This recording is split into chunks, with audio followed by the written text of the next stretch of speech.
pillar of our diplomatic partnership as Kenya, and as we deepen our focus on science, technology, and innovation, we welcome further partnerships with Chinese institutions, particularly in STEM fields, that is artificial intelligence, biotechnology, and the creative economy.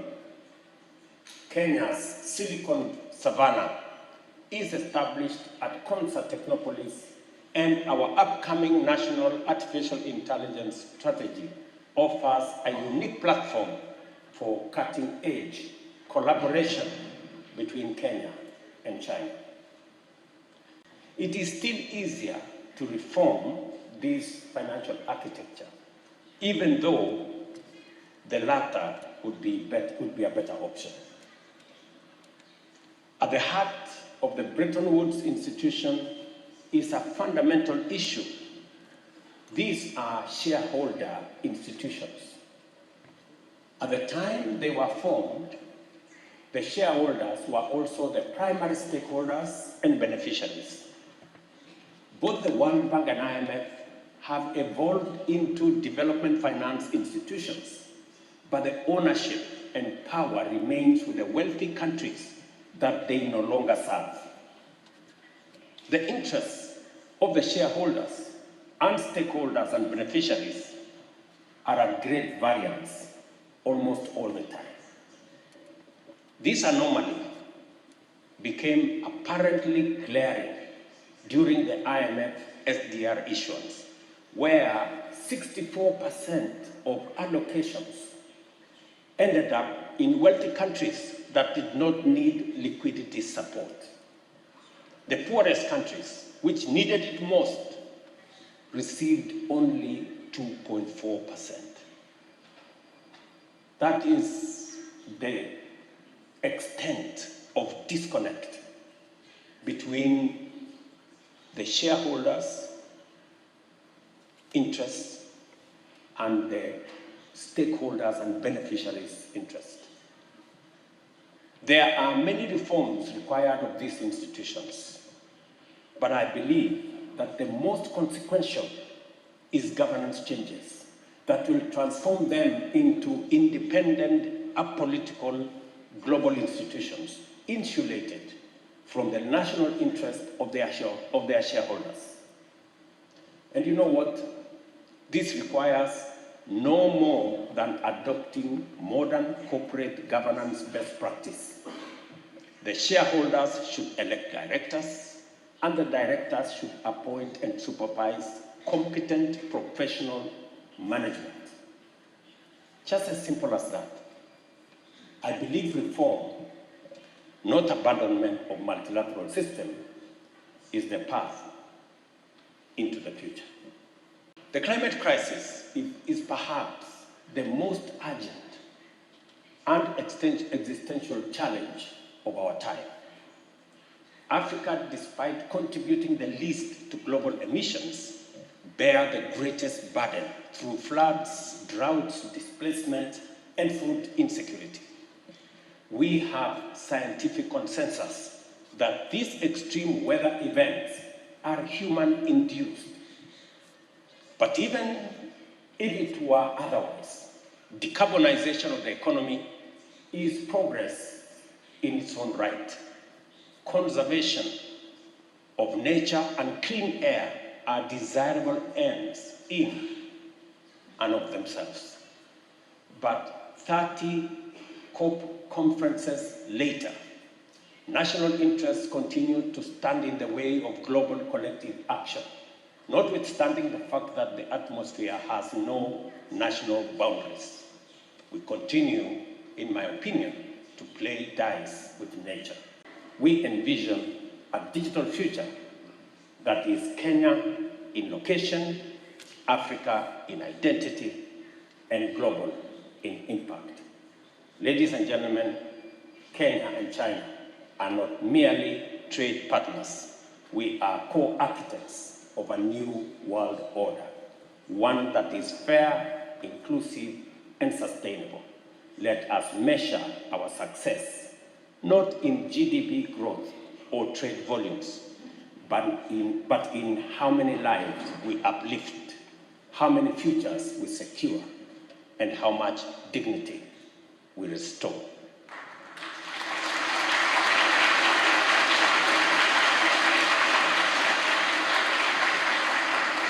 This visit, as the first African state visit to China this year, mirrors my 2024 visit to the United States, the first African state visit there in 15 years.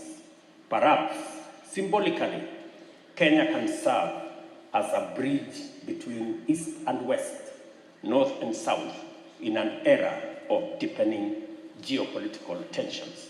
Let this be our shared legacy that China and Africa, through trust, vision, and partnership, helped build the foundation for a 21st century multilateralism that serves all humanity. It was taken for granted that the industrialized West would maintain a competitive advantage in high technology industries, while the global South would remain in low-tech, labor-intensive, and primary goods industries. Today, disruptive, cutting-edge innovation can pop up anywhere in the world. The DeepSeek AI disruption and Kenya's revolutionary mobile money transfer technology are glaring signs of our times.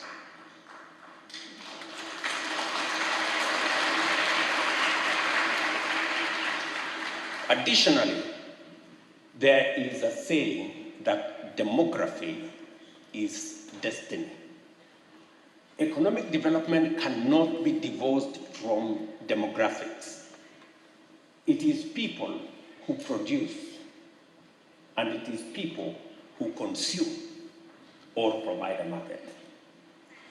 Kenya has remained a non-aligned nation committed to peaceful resolution of conflict and sovereignty and mutual respect. We support the One China policy, a two-state solution in the Middle East, and dialogue, not escalation, in the Russia-Ukraine conflict. As we say in Africa, when two bulls fight, the grass suffers. Let us choose understanding over confrontation. On the United Nations and the UN Security Council, no other circumstance other than the post-war situation would have made the current structure of the UN, and more particularly, the UN Security Council, and that is the 5 permanent members with individual powers, an acceptable peace and security architecture. The Security Council, once a beacon of peace and diplomacy, now has 1 permanent member invading one country, while another member takes sides in conflict, in direct contradiction to the Council's own resolutions. Yet today, the permanent members live in denial and resist reform, even as the Security Council becomes less and less legitimate and its relevance is being put to question. On the other hand, the global multilateral financial architecture is simply outdated. The Bretton Woods institutions recently celebrated their 80th anniversary.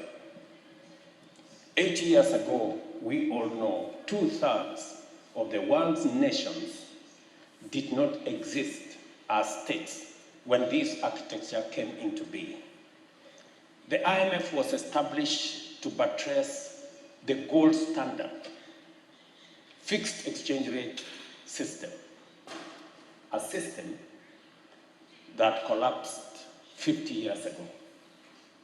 The World Bank, on the other hand, was established to rebuild Europe, an assignment now very well overtaken by events. This financial architecture that we have today presents 4 intertwined challenges. Number 1, the challenge of liquidity or financial safety net for the multiple and persistent climate and economic shocks that we face today. Secondly, inadequate finance for development and climate action. And number three, cost of capital, what we are calling the great financial divide. And lastly, an independent state only 2 days after independence. And it speaks volumes. It speaks volumes of the strength and depth of the relationship between Kenya and China. My visit here underscores that solid foundation built over many years to cement the relationship between our country and China. As you are aware, China has been instrumental in matters, infrastructure, and general development in our country. We have built the standard gauge railway, 600 kilometers from Mombasa to Naivasha, with a partnership of China. We have built the Lamu port that now has 3 berths that are complete with the support of China. We have built the Nairobi Expressway that today facilitates the journey from the airport to the CBD, a journey that sometimes would take up to 2.5 hours. Today, it takes between 10 and 15 minutes. And with China, we have also built the Thika superhighway, a piece of infrastructure that we have now extended from Thika to Kenol all the way to Maroa in Nyeri. And we are in discussion on many other aspects. I know many people here know that some of the roads to rural Kenya have been built with technology and companies supported by this country. And so we have a robust relationship between Kenya and China. And my visit this time round, being the first head of state to visit after the FOCAC meeting last year, speaks to the value China attaches to Kenya and the friendship that exists between our two countries. And we all know that there is a lot happening today globally. And sometimes people ask, and they ask me, is Kenya facing east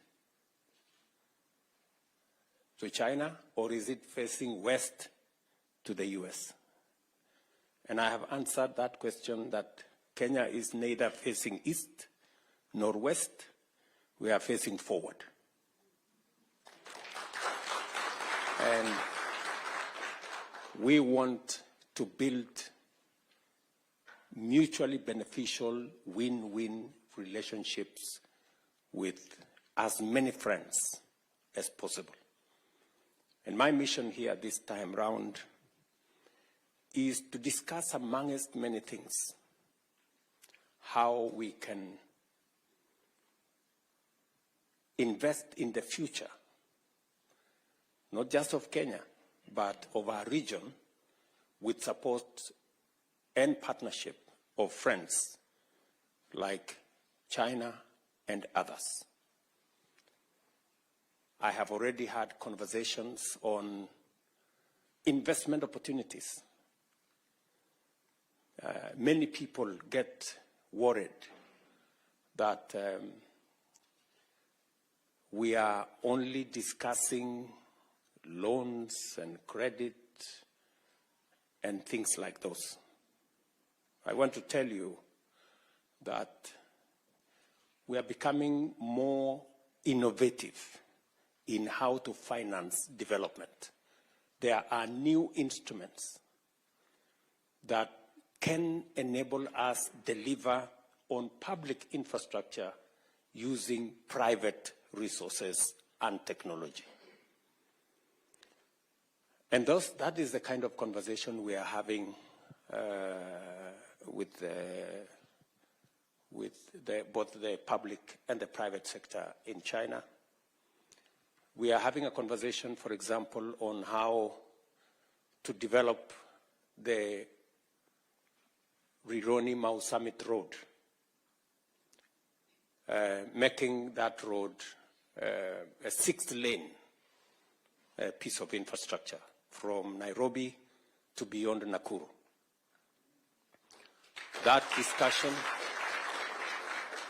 is among the discussions we are having with both the public and private sector here.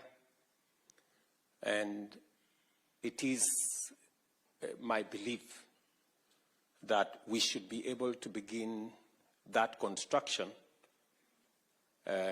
between June and July this year and take it to its logical conclusion. Beyond Mau Summit, we should be able to take it all the way to the border in Malaba. That is the request I have from the people of Kenya, and we are actively working on it. We will also be concluding discussions on the development of road infrastructure. I was here last year, and we signed off on 2 billion RMB facility that will help us conclude some of the roads in Kenya. We will be discussing investments in other areas of water and how we can leverage the private sector to drive that development of infrastructure. That is why I have officials from the Ministry of Water here. We will be discussing interventions on connectivity between Kenya and China, discussing the connectivity in terms of direct flights between this country and Kenya. Very importantly, we will be discussing trade. As you are aware, we have trade that is growing between our two countries. In fact, statistics show that we are all the way to $8 billion of trade between Kenya and China. Our concern as Kenya is that that trade is not balanced. And it is the conversation we are having. And tomorrow, we will be signing a framework agreement on the economy and trade. And that framework agreement is going to give us the opportunity to discuss a bilateral trade agreement between Kenya and China. And I just had a meeting this afternoon with the Prime Minister, and he agreed with me that that trade needs to be balanced. As you are aware, Kenya is importing close to $4.5 billion of goods and services from China. And yet, we are exporting only about $200 or $250 million. I mean, in Kenya shillings terms, we are exporting about 30 billion shillings to China and importing 600 billion shillings from China. That kind of relationship, we all agree, is not sustainable, is not balanced, and therefore needs a thorough conversation. It is one of the pertinent issues that I have come to sign off the agreement, because immediately we are going to discuss on how we can bring down the barriers on market access by Kenyan tea, Kenyan coffee, Kenyan macadamia, Kenyan avocado, and all other Kenyan products.